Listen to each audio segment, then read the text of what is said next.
Mathilde Lignol-Leloup, quelles sont les mesures qui seront prises dans le nouveau projet de loi de financement de la sécurité sociale? Alors ce PLFSS adapte notre protection sociale suite au grand débat et met en œuvre un certain nombre d'évolutions de Ma Santé 2022 en termes de financement et d'accès aux soins. Il comporte trois orientations. La première, c'est de créer des droits sociaux nouveaux pour faire face aux risques nouveaux, notamment en matière de grand âge avec l'indemnisation d'un congé proche aidant, avec également la mise en place d'un service d'intermédiation pour les pensions alimentaires, également un renforcement de la protection sociale en matière de couverture en risque d'exposition sur les pesticides. Le deuxième axe, c'est de renforcer et valoriser le travail et de protéger mieux les plus précaires. Alors on a dans ce PLFSS la reconduite de la prime exceptionnelle de 1 000 euros, qui est jusqu'à 1 000 euros, qui est exonérée de charges, et elle est conditionnée à la mise en place d'un accord d'intéressement.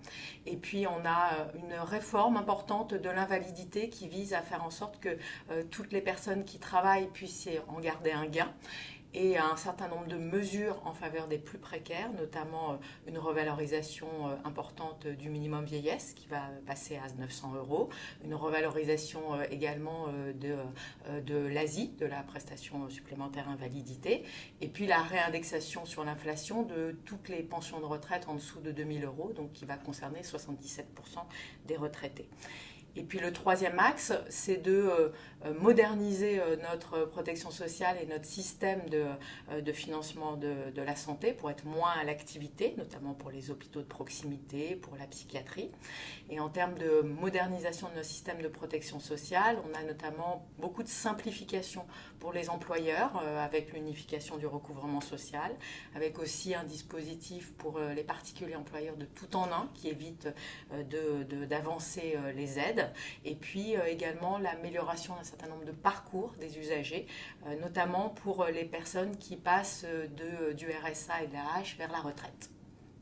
Alors justement, quel sera le rôle des organismes de sécurité sociale dans la mise en œuvre de ces mesures? Alors, les organismes de sécurité sociale jouent un rôle moteur dans la mise en œuvre de ces mesures. Je pense particulièrement à la branche famille qui va mettre en place ce nouveau service public d'intermédiation des pensions alimentaires, qui va également indemniser ce nouveau congé pour les proches aidants qui aident les personnes en perte d'autonomie.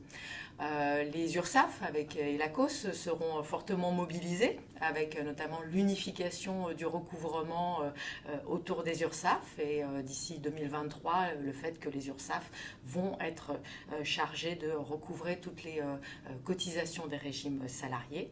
La branche vieillesse va être mobilisée pour permettre d'avoir la réindexation des pensions de moins de 2 000 euros.